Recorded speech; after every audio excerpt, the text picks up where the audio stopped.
Growing up as both hockey players and fans, Piper and I have often watched and looked up to Meghan Duggan, who has been a member of the U.S. Women's National Team since 2007. Meghan grew up playing youth hockey in Danvers, Massachusetts.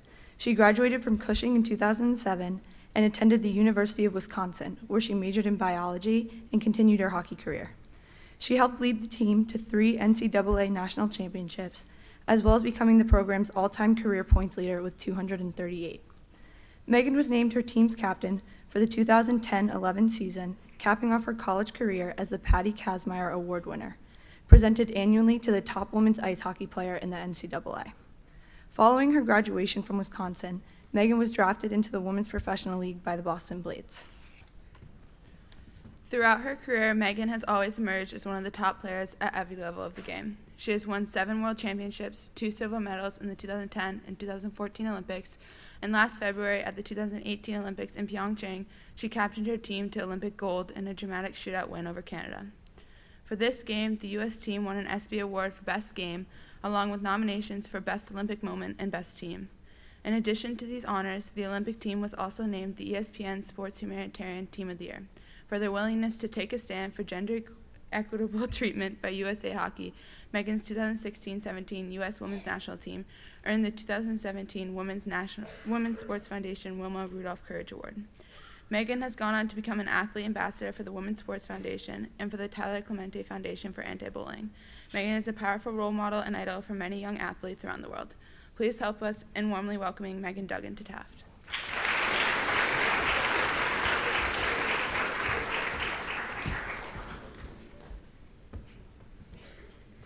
Wow, what a great job they did. They were all nervous before, but you guys crushed it, so thank you. Thank you for that introduction, and thanks for having me. This is, it's an honor to be here, this full house tonight. I love having the opportunity to come speak to all different kinds of groups, but certainly being able to come back and speak to this age group is one of my favorite things to do. So before I get going, I'm just gonna show you guys just a quick video. I love visuals, and I think this one gets my heart pounding a little bit, but gives people a little, I guess, background on our team's kind of journey to win that gold medal. So tune into this video. The U.S. women's hockey team also will be at the closing ceremony. Their victory, one of the most memorable moments for the American Olympians during these games. It's a group that came to South Korea looking forward to another seemingly inevitable battle with arch rival Canada. And when the two teams eventually faced off for gold for the 5th time in the past 6 Olympics, the U.S. was determined to recapture the Olympic title for the first time in 20 years. This is no miracle. It's an arrival for women's hockey and the women of Team USA. That was the last time we won a gold medal. It's been 20 years of this constant back and forth on the world stage. When you, year after year, are playing against the same team for a gold medal, there's obviously an intense rivalry. Team Canada wins their first women's ice hockey Olympic gold medal. You come out with fire in your eyes, wanting to win that game so bad. When that puck dropped, there's no friends out there. We're going to war. This was a pure, battle out there. The next day you're waking up and your body feels like you've been hit by a car. As soon as we're on the ice with them, it's just pure hate. And they will count down another gold medal for Canada. Getting that medal, knowing that proud moment was really, really special. 2-2 going into overtime. Nothing but gold waiting for the winner. Fortino, Poulan, shot, score! The gold medal to Canada. The heartbreak is so cheap. It's a part of us, and there's no way that we can't use that as we move forward. For me now, it's easy to talk about because what our team is going to show the world in this next games is scary. For the 5th time in 6 Olympics, it's the United States and Canada facing off in a gold medal game. I expect a lot of nerves. I expect not many of these athletes had a very good night's sleep, and it won't matter once they get a few shifts under their belt. Or shoots the deflected and score! Hillary Knight, 1-0, United States. How physical is skiing going to be? It's going to be a grind. Next 2 periods, I'm really looking forward to it. Here comes Turnbull. Score! On the deflection! Haley Irwin ties the game at 1. Meghan Augusta down the left wing, dropping it off for Poulin. She scores! 2-1 Canada. You ask what has to be done here. It's really a belief. What team believes they're going to win? Long pass ahead to Monique Lamoureux. Moving it on Samaras. She scores! Monique Lamoureux has tied the game at 2. As overtime comes to an end, we are headed for a shootout. The United States has chosen to shoot second. Natalie Spooner, two-time Olympian, first up for Canada against Maddie Rooney. Here comes Spooner, moving in on Rooney, who makes the save. First shooter for the United States, Gigi Marvin, scores! And the pride of Warroad, Minnesota, puts it to the back of the net. Augusta shoots and scores. Shootout tied at 1. Stopped by Samaras. Marie-Philippe Poulin is stopped by Rooney. Falzer, backhand shot, saved by Samaras. Daou deeks and scores. Canada 2-1 lead. Round 4 of at least 5. Samaras cuts down the angle. Kessel scores. Jenner deeks and a stop by Rooney. 3-time Olympian Hillary Knight. Save made by Samaras. Round 6. Jocelyn Lamoureux. 2 goals apiece in the shootout. She deeks and scores. That's electrifying. That's as good as you're going to see anywhere. Meghan Augusta must beat Rooney to keep Canada's hopes alive. She is stopped. The United States wins gold.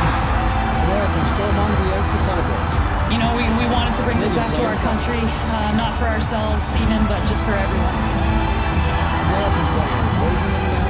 There's no words. This is the greatest honor for our team, and I'm so proud of us. American team members with gold around their necks, American flags high over their head. An unforgettable finish, fitting for what's been called the greatest rivalry in winter sports. Olympic gold for U.S.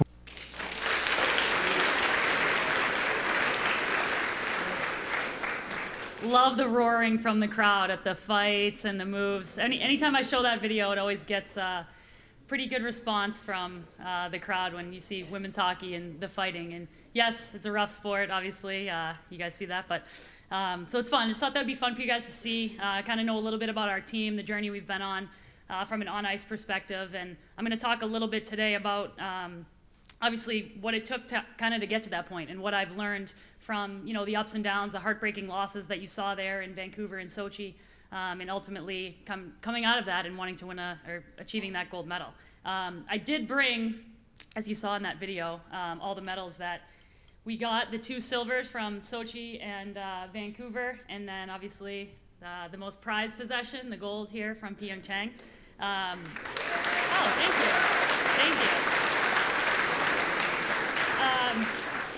Some of the hockey girls were fortunate enough last night, the ones that stayed around. We ran our youth clinic for Watertown young girls, about 60 of them.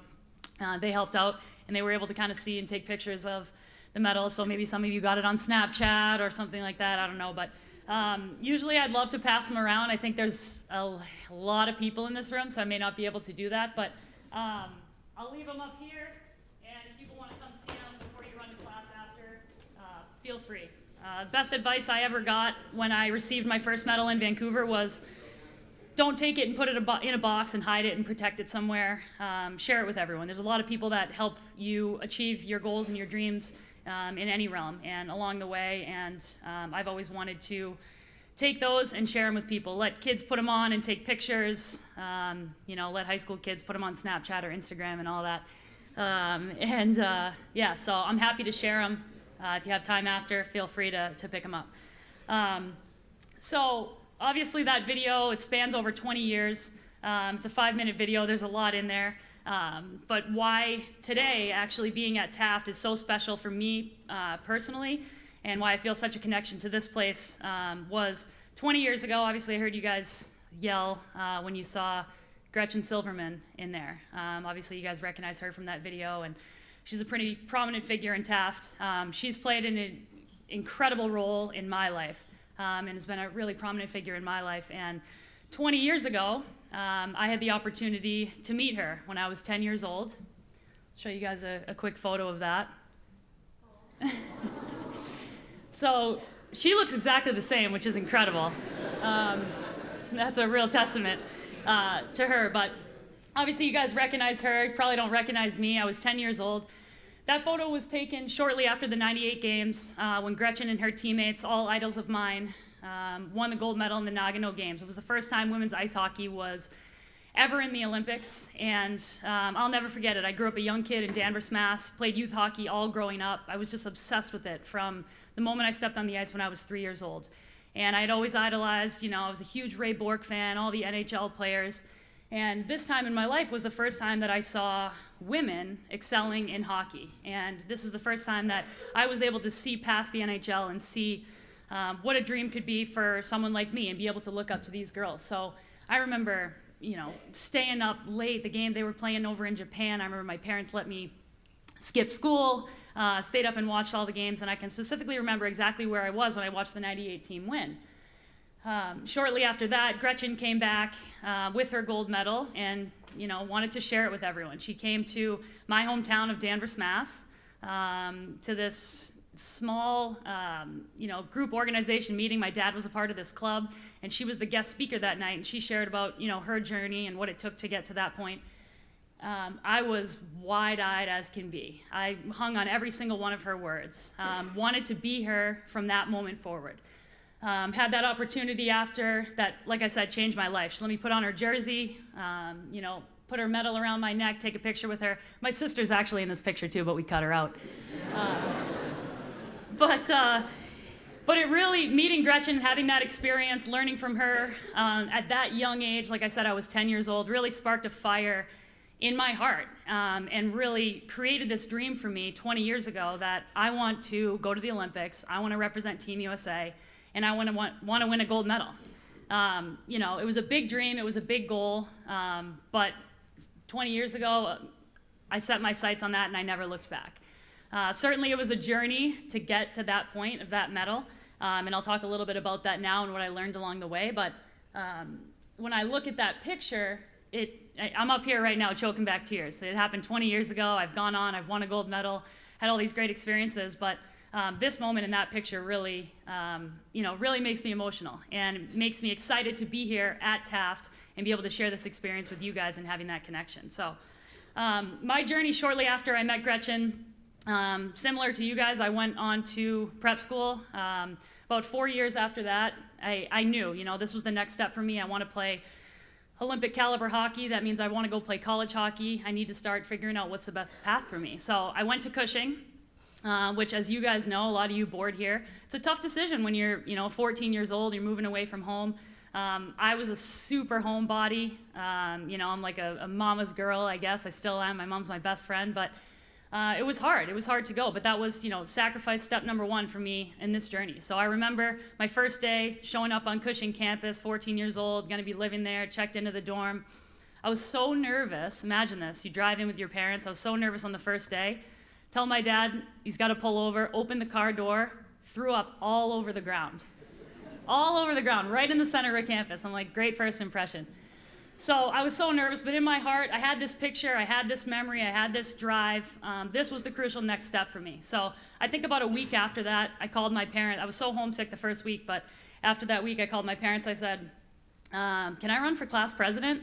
And I think after that moment, they knew, okay, she's going to be fine. She's settled in. So my 4 years at Cushing were fantastic. I was talking to some of the girls this morning at breakfast. I couldn't have asked for a better place to learn in so many different ways. Obviously hockey and grow through that experience, but as a person, you guys have such an awesome opportunity here at a school like this, as I did at Cushing, just to really excel in so many different areas. From there, I was lucky enough, I went on, as the girls mentioned, I went on to the University of Wisconsin in Madison, which was, for me, it was just that next step. I kept this picture and this vision in my mind the whole time. And this was that next step, getting closer to having that gold medal. I was lucky enough there to earn a Division I scholarship. I played for one of the best coaches in arguably, NCAA history, I think. Maybe I'm biased, but Mark Johnson won an Olympic gold medal in 1980 with the Miracle on Ice team, and if you want to win an Olympic gold medal, who better than to be coached by than a guy who's won one himself? So I was really fortunate there to play at Wisconsin, win 3 national championships alongside some fantastic teammates. But I think my first aha moment, I guess, or my first foot in the door with the national team was my freshman year. I'd had, like I said, had this vision my whole career. I've been making all these sacrifices. I had been, staying focused, aligning myself with this dream. My first year, I got a call, do you want to come to a training camp with the national team? So I was 18 years old. These players like, Gretchen, Angela Ruggiero, Julie Chu, Natalie Darwitz, Chrissy Wendell, these were all the legends when I was younger. Some of these players, not Gretchen, she was done at this point, but they were going to be at this camp, and this was going to be my opportunity to get my foot in the door with these players. And so, oh, someone's phone, that's a fine. Just kidding. So I get called to this camp. I'm so nervous. I get my foot in the door. I'm, playing alongside some of these legends I've idolized my entire life. This was the next step in that dream for me. I was so excited to be there. Had a fantastic camp. That was in 2006, December of 2006, and now fast forward just over 12 years later, I've found myself at every national team training camp, every major tournament, every Four Nations Cup, every World Championship, and 3 Olympic Games. And certainly that's been a long time, a lot of different ups and downs through those journeys, but I had my sights set on a goal and did everything I could to achieve that goal and put myself in that position to make that team. So when I watch this video, the things that stick out to me, obviously, the heartbreak that we felt in Vancouver and the heartbreak that we felt in Sochi, and then how do we transition to winning that gold medal in Pyeongchang. You saw in the video some of the disappointment on some of the girls' faces, and everyone always asks, the questions I always get asked, what did you do in between 14 and 18 to put yourself in a position to win a gold medal? What was the change? What was the major difference? And really, that's a lot of what I'm going to just share with you quickly right now is the things that I learned that I feel like attributed to that success. One, that I just think can be, they can be used in all areas. I just think they're great lessons. But really, I learned a ton about myself in those 4 years in order to put myself in a position to win that gold medal. So after the Sochi Games, I was devastated, right? I think you saw in the video, I was the one wiping the tears off my face. There's been photos everywhere of us just completely devastated. And I took off, actually. I didn't know if I was going to keep playing. I'd wanted to win this gold medal so badly. And went to Vancouver, came up short, came home with silver. Went to Sochi, heartbreaking loss in overtime, came home with silver. And so after that games, I went to Europe for 2 months. I was like, I don't know if I'm going to play again. I don't even know where I'm going to live. I went to England, went to Ireland, called my parents, said I'm never coming back. I was really trying to just rediscover what it was about hockey that I love so much, what it was about that gold medal, why did I want it so bad. And through that process, as a leader, I thought a lot about what can I take about, that I'm learning on this trip that I can bring back to my team, and how can we kind of transition ourselves in these next 4 years in order to achieve our ultimate goal. So in my life, those 4 years, it was the difference between silver and gold, right? For you guys and what you do, it can be the difference, again, between first and second place, an A or a B, the lead role in the play, or just missing that. And these are some of the things that, for me, in those 4 years, I think helped me get to that point. So the first one that I learned, never be too good to ask questions or to try to learn. That was a huge thing that our team really tried to apply in those 4 years. I think sometimes, for me as a leader, or as someone that's been around for a long time, you're afraid to look dumb or to, look less or like you don't know something. I should have known this or I should have known better. But challenging ourselves to ask questions not only to ourselves but to others to learn opened up an entirely new world.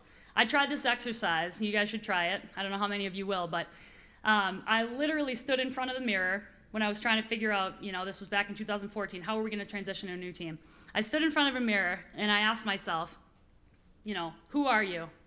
What do you want? Why do you want this so bad? What are you made out of?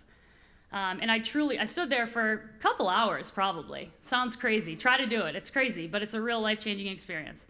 I wanted to tackle everything. I wanted to tackle this new quad, tackle this hockey dream with a beginner's mindset, right? We learned, this in these past 4 years that even the expert at something was once a beginner.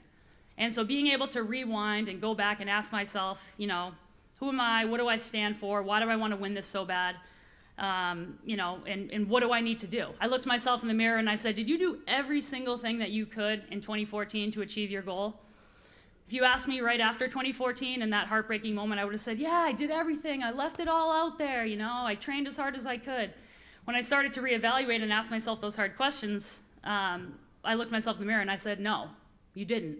So imagine how heartbreaking that was, right? I've had this dream since I was a kid. 20 years or 15 years go by at that time. I've come up short of my ultimate goal, and I looked myself in the mirror and I said, you have not done everything you could. It was a pretty, intense moment, but it was something that, for me, what I've taken away for, always ask questions. Ask myself questions. Ask the people around me questions. You guys are in such an awesome opportunity here. Look at all these staff in the back.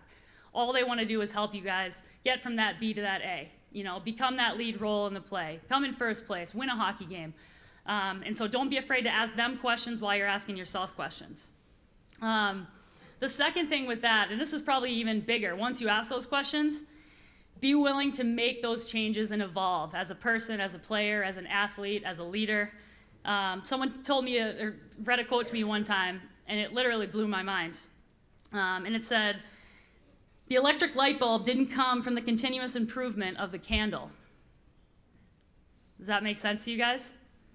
So being able to, doing something the same time over and over and over and expecting different results, it's not going to happen. I think someone said it's the definition of crazy.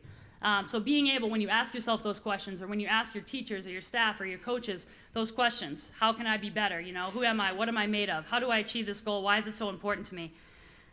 Be willing to make those changes and evolve. A short story for me, when I was in high school, playing at Cushing, I had a coach one time after practice. I was running around in practice, probably slashing people too hard, throwing elbows, things like that. Coach sat me down after practice, great mentor of mine, and he said, do you want to make the Olympic team, or do you want to sit in the penalty box your entire career? Pretty easy question for me. I said, well, I'd rather make the Olympic team than sit in the penalty box my entire career. And he said, okay, well, smarten up. You got to stay out of the penalty box. Okay, so did it for a little bit. I get to college. Same exact conversation I had with my head coach there. One time, my sophomore year, I was taking too many penalties. He pulls me aside, and he says, almost verbatim, it was scary. I can picture the rooms I was sitting in with both coaches. And he said, listen, Meghan, you have so much potential. You're a great player. I like to use you in all these situations. And he goes, how can you excel for us if you're in the penalty box all the time? He goes, how can you make the Olympic team if you're in the penalty box all the time? And I thought to myself, man, this sounds familiar. Made a couple changes here or there, but still eventually fall back into the old trap. So fast forward to right before the Pyeongchang Olympics. We finish a game on the road, and we have the night off, the next day off. I'm sitting on my couch. I get a text from my head coach. Hey, can we talk? I'm like, sure. I'm captain of the team. We have meetings like that all the time. So we have a meeting at the rink. I show up. He's like, I got 2 things for you after this weekend's game. One is, something stupid. I probably missed a pass. I can't remember that one. But 2, you got to stop taking too many penalties. And in that moment, I was like, okay, 3rd time's the charm. I have got to start making changes. I've got to start evolving. And guess how many penalties I had in the Olympic Games? 0. Can you believe it? So, obviously, just a short story, kind of a funny one. And just a little bit of a small example or a silly story, but it shows you guys. I was not committed to evolving. I was not committed to making serious changes. When I heard from the 3rd time, my coach on Olympic tour, you got to stop taking penalties, I had to make those changes. I've been asking the questions, what can I do better? There was a million things. That was one small thing that I had to change. But on a greater level, our team over those 4 years, we changed the way we played, the way we practiced, the way we saw the game. We changed the way we interacted with each other. We had asked all those hard questions. I asked them to myself, my team asked to themselves. And then we were willing to make those changes. Everyone that was watching our team was saying things like, why are they playing this way? What are they doing? They're trying to reinvent the wheel. And we were. We couldn't do the same thing year after year and keep coming home with silver. We had to really commit to making these changes. But resistance is hard, everyone knows. That's why I spent 12 years of my career taking penalties. But something, again, brings me back to Gretchen quickly in this section is resistance is really hard. We were 2 years into that 4-year span, and people were starting to go back into their own habits, starting to doubt what we were doing, starting to question, are we really on the right path, making all these changes and these transitions. Gretchen actually came in August of 2016, spoke at one of our camps, and one of the things that she said that I'll never forget in that moment, so simple, you have to leave no doubts. How will you guys feel if you go to the Olympics and you didn't try? You didn't try to make these changes. You didn't try to evolve. You have to leave no doubts. And from that moment forward, it was even more. Wow, double phone. Jeez. I'm just kidding. And that really helped. And if you think about the goals and dreams that you have for yourself or what you want to achieve, you have to leave no doubts in them. You have to go at them, ask yourself those questions, make those changes, and commit to it. I know there's probably some of you in here that are like, yeah, whatever. But I'm telling you right now, I'm proof that it works. And I've never been so sure about it. The last thing, I think, and for our team, this, for me personally, is the most important. A lot of this stuff, like I said, too, has nothing to do with talking about hockey. It's just how you can, how you can evaluate yourself on a day-to-day basis. But for me, the last thing that I found crucial for our team to make that transition from silver to gold, and where really we had the light bulb moment was when we asked ourselves all those questions, what are we made of, this and that. The big thing I asked myself and our team, I asked our team was, why do we want this so bad? Why do we want to win gold so bad? And at first, no one could really answer it. And I thought to myself, why do I want to win gold so bad? Because I've wanted to win it since I was a kid, because I want to, go home and say, hey, look at me, I have a gold medal. And so we all had to kind of think about it a little bit because those weren't the right reasons. Those were the reasons that we were going after it for the first couple of Olympics, but why did we want it so bad? So when I asked myself to find that greater purpose as to why I wanted to achieve my goal so bad, again, brought me back to this picture. I wanted to achieve my goal so bad and our greater purpose of winning that gold medal so that we could have the opportunity to come back and share it with anyone, with everyone. Share it with young Meghan Duggans, right? Share it with the 60 girls that were on the ice with us last night, who at the end of the night were saying, I'm going to be a future Olympian, I'm going to be a future Olympian, I'm going to go. Had dinner with a young girl last night. I swear to God, I wrote that girl's name down, and 20 years from now, I cannot wait to see her win an Olympic gold medal. And so our team really transitioned, found that greater purpose, transitioned from, it's not about me, it's not about us. We turned our focus into, this is about what we can do after with a gold medal, how we can inspire that next generation. Everyone on my team has a story like this. And we want to be able to be that person, for that next generation of athletes. So we really, once we discovered that, it energized our whole team, lit the team up. We were driven by that in everything that we did. Everything that we did was to inspire that next generation of gold medal hockey players. And like I said, it brings a tear to my eye sometimes to even think about that and to think about what our team has done. But having the opportunity to come back and share, I think is, makes it all extra special. So obviously, my story is about sports. Certainly, yours can be about anything. I know there's a lot of athletes in here, there's a lot of non-athletes in here. But what I challenge you guys to do is to find that dream, find that story, find that why, and ask yourself those questions. Make the changes that you need to. Ask the staff, your coaches, your teachers those questions. Become the best person you can be. And at the end of the day, be energized by the people around you and the fact that you can have an impact with your story on your community. So that's what I wanted to share with you guys. I wanted to leave time here for questions at the end because I think that is the most fun part. I let people ask whatever they want. But before you guys leave here, before you ask questions, I challenge you, if you were paying attention today, if you weren't, just to think about something in your life that drives you and how you can get closer to that goal and that dream. You can't make dreams come true if you don't have them. So good luck to you guys. Thank you so much for having me, and I'd love to take your questions.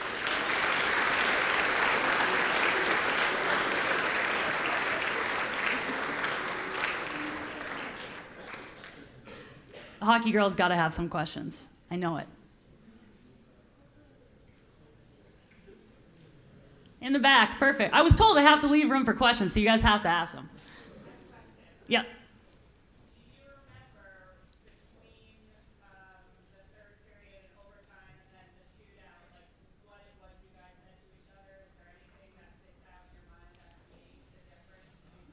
Yeah. Yep. I love that question, and I absolutely know the answer. So, I should, right? I was there. So the big, and again, this comes as part of the major changes that we made. One of the major changes that we made was in terms of the mental side of the game and visualization and preparation in that way, and we really bought into it wholeheartedly. In the 2 Olympics before, say for instance Sochi, we give the game away with under a minute. If you're a hockey player, you know if you're up 2-0 with a minute left, you got to close that game out. So we give the game away. We go into overtime, and we were just playing all with passion, all with adrenaline. We weren't remembering the things that we had worked on. We weren't staying present in certain situations, and we blew the game. Fast forward to Pyeongchang, we had put so much time and effort into, like I said, evolving and changing and looking at the game differently, that when we went into the third period in overtime, we had already visualized those moments. So we were able to stay calm, talk to each other, look around the locker room, and just play focus, play in that moment, and not get caught up in the adrenaline or the, oh my gosh, what if we lose?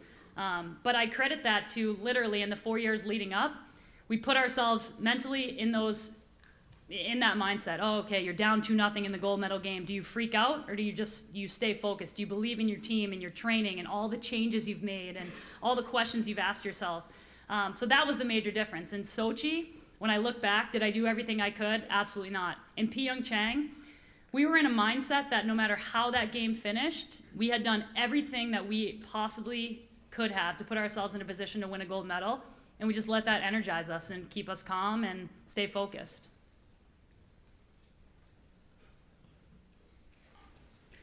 I think we probably have to, we really have to go. Gotta go, all right. There we go. Thanks, guys.